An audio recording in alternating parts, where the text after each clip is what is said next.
Herkese merhaba, ben Birkan Erdem. Birçoğunuzun bildiği gibi yaklaşık 20 senedir scuba dalışı yapıyorum. Ve 15 yılı aşkın süredir de sanayi dalışı işi yapıyorum. Kanalımda her hafta dalışla ilgili farklı bir konuda video paylaşıyorum. Dalışla ilgili içerikler için kanalıma abone olmayı unutmayın lütfen. Bu kadar uzun süre dalışla ilgilenince tabii ki birçok olayla karşılaşıyorum. Sanayi dalışında diğer videolarımda gördüklerinizin dışında çok da iç açıcı olmayan işler yaptım. Omuz genişliğimde çok dar boruların içinde çalışmam gerekti. Bazen o kadar kirli ve karanlık sularda iş yaptım ki hiç önümü göremeyeceğim kadar pis sularda, hatta balçık içinde dalmam gerekti. Böyle ortamlarda çalışmak gerçekten çok zor. Yaptığınız işi göremiyorsunuz. El yordamıyla yolunuzu tahmin ediyorsunuz. Ama tüm bunlar arasında benim için en unutulmaz 3 olay var. Bugün size dalış hayatım boyunca başıma gelen ve unutamadığım 3 olayı anlatacağım. Birkaç sene önce tatil için Mısır'a gittim. Kızıldeniz, özellikle de Mısır, scuba dalış yapanların sıkça gittiği, su altı yaşamı çok zengin bir tatil bölgesi. Kızıldeniz'de dalış yapmak için çok fazla bölge var. İsterseniz tarihi batıklara dalabilirsiniz. İsterseniz muhteşem güzellikteki mercan adalarının etrafında dalış yapar, binlerce tropikal balık arasında fotoğraf çekersiniz. Kızıldeniz, dalış uzmanlığı olan akıntı dalışı, gece dalışı, batık dalışı gibi birçok uzmanlık dalışı için çok keyifli dalış bölgelerini barındırıyor. Mısır'da görebileceğiniz deniz canlıları da çok çeşitlidir. Çoğunluğunu bizim ülkemizde görme şansımız olmuyor. Köpek balığı türleri, balina köpek balığı, vatozlar, Napolyon balıkları, dugonglar yani deniz inekleri, timsah balıkları, birçok tropikal renkli balık ve mercanlar. Gece dalışlarında gündüz daldığınızda gördüklerinizden çok farklı balıkları görebilirsiniz. Ya da aynı balıkları avlanırken görebilirsiniz. Birçok balık avlanmak için gece olmasını bekler. Biz de balıkların avlanmasını görmek için gece dalışı yaptık. Bu dalış sırasında bir Akdeniz müreninin bir şeyle ilgilendiğini fark ettik. Yaklaşıp ne yaptığını görmek istediğimiz zaman bizi çok heyecanlandıran bir sahneye tanık olduk. Akdeniz müreni denizde ölü bir sıçan bulmuş ve onu yemek istiyordu. İlk önce dalış grubundaki herkes fareye şaşkınlıkla baka kaldı. En yakın karadan çok uzaktaydık ve farenin oraya gelmesi imkansızdı. Sonradan düşündüğümüzde bir gemiden veya tekneden atılmış olabileceğini anladık. Müren de en az bizim kadar şaşırmış görünüyordu. Ben çocukluğumda ünlü denizci Kaptan Kusto hayranıydım. Kusto belgesellerindeki gibi bir olayla karşılaşmak beni çok heyecanlandırdı.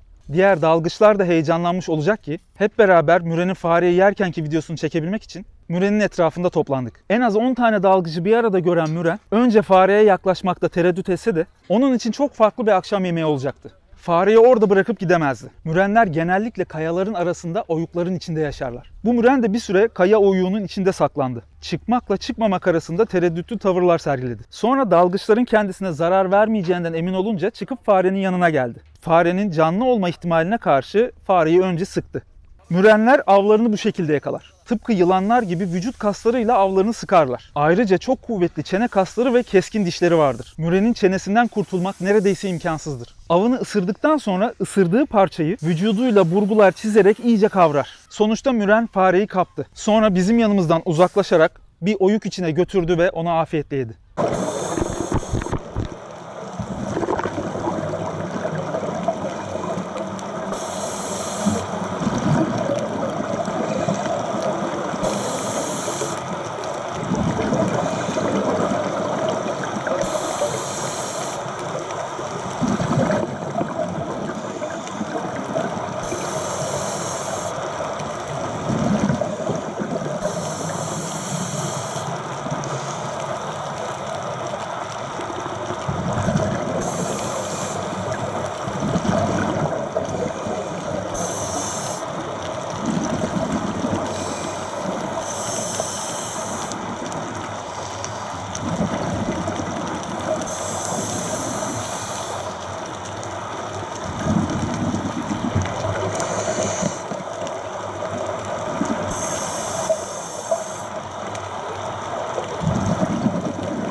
Scuba dalışın en çok bilinen terimlerinden bir tanesi derinlik sarhoşluğudur. Bunun diğer adıysa nitrojen narkozudur. Scuba dalışta normalde günlük hayatımızda soluduğumuz havanın aynısını soluyoruz. Bu havanın içinde %78 oranında nitrojen yani azot, %21 oranında oksijen ve %1 oranında diğer gazlar bulunur. Bunu zaten size başka bir videomda anlatmıştım. Nitrojen narkozunu solunum yaptığımız gazdaki nitrojenin kısmi basıncının artması sonucunda solunum yapan kişide oluşan narkozik etki olarak tanımlayabiliriz. Nitrojen narkozu bütün dalgıçları etkilerken hangi derinlikte etkileyeceğini tahmin etmek zordur. Kişiden kişiye farklılık gösterdiği gibi aynı kişi için de değişen parametrelere bağlı olarak büyük değişiklikler gösterir. Dalış yapılan suyun ısısı, görüş mesafesi, derinlik, dalıcının kişisel farklılıkları gibi koşullar önemli etkendir. Mesela bir dalışta 20 metrede narkoza girebilir, başka bir gün 30 metrede bile narkoza girmeyebilirsiniz. Yine de nitrojen narkozunun genel olarak 30 metrede başladığını söyleyebiliriz. Dediğim gibi sığ dalışlarda da nitrojen narkozu etkisi görülebilir. Ancak genellikle 30 metreden daha derine inilmedikçe dikkat çekici hale gelmez. Bu nedenle nitrojen narkozundan korunmak için sportif dalış limiti tüm dünyada 30 metre ile sınırlandırılmıştır. Nitrojen narkozu adeta alkol sarhoşluğu gibi belirtiler gösterir. Beynin hayati işlevlerini gören kısımları etkilenir. Nitrojen narkozuna giren bir dalıcının durumu giderek artan bir şekilde bozulur ve etki zararlı bir hale gelebilir. İlk 30 metrede narkoza girmiş bir dalıcıda görülen semptom, alışık olmadıkları işleri yapmakta güçlük çekmektir. 30 metre ve daha derinlerde ise daha tedirgin edici semptomlar görülebilir. Yakın hafızada bozukluk, görsel ve işitsel uyaranlara yanıtın bozulması, aşırı özgüven, hesaplama hataları, gülme krizleri, uyku hali, görsel, işitsel, koku ve tat halüsinasyonları,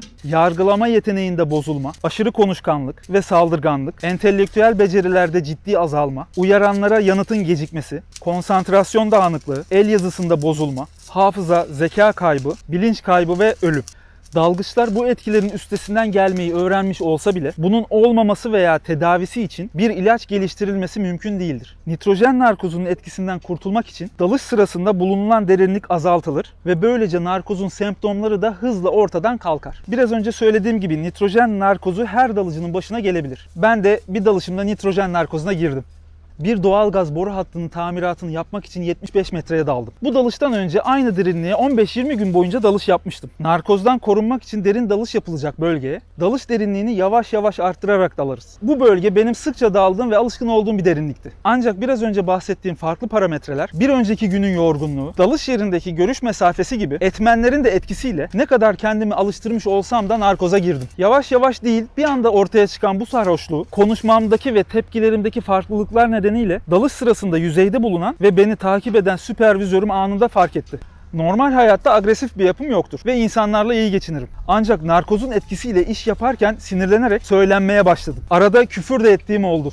Olayı tamamen hatırlıyorum ama hareketleri istemsiz olarak elimde olmadan yapıyorum. Böyle bir durumda süpervizör bendeki sarhoşluk etkisini hisseder hissetmez beni bulunduğum derinlikten yukarı çıkmama teşvik etmesi gerekiyor. Ancak narkoz etkisiyle bende oluşan aşırı özgüvenle süpervizörün dediklerini yapmama ihtimalim çok fazla. Bu nedenle süpervizörün sakin kalması, narkoza giren dalıcının tahrik edilmemesi, süpervizörün kontrolü elinden bırakmaması çok önemli. Aksi halde ölümcül bir kaza kaçınılmaz olur. Benim de süpervizörüm beni sakinleştirdikten sonra basit bir görev vererek olayı yumuşattı ve ben de bana verilen görevi tamamladığımı zannederek yüzeye çıktım. Oysaki bana kolay bir iş vermeyip mevcutta sinirlenerek yaptığım işi devam ettirseydi narkozun etkisi artmaya devam eder ve işler sarpa sarardı. Gelin bir sanayi dalışında nitrojen narkozunun dalıcı üzerindeki etkisini ve süpervizörün nasıl başarılı bir şekilde bu durumdan dalgıcı kurtardığını izleyelim. Şimdi izleyeceğiniz başka bir işte bir dalgıç arkadaşımın görüntüleri. Ama nitrojen narkozu dediğim gibi derinlik arttıkça etkisini arttırabiliyor. Scuba dalışta bu kadar etki görmeyebilirsiniz. Ama sanayi dalışında bunları yaşamak kaçınılmaz.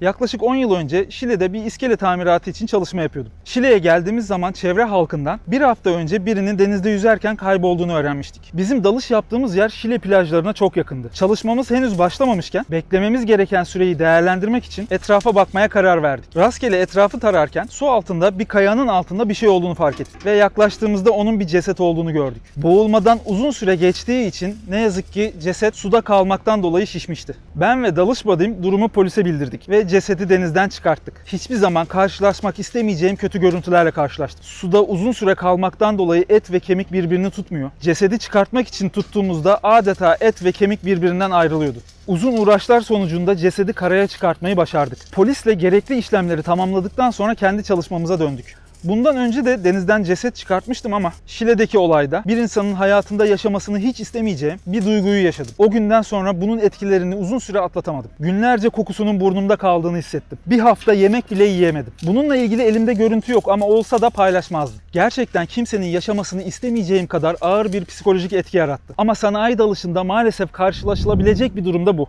Polis, itfaiye, jandarma ve kurtarma dalgıçları bu gibi vakaları sıkça yaşayabiliyorlar. O nedenle dalış mesleğini seçip bu alanda çalışmak isteyenlerin göz önünde bulundurulması gereken bir konuda bu olduğunu hatırlatmak isterim. Evet, beni etkileyen 3 olayı sizlerle paylaştım. İzlediğiniz için teşekkür ederim. Takipte kalın. Görüşmek üzere.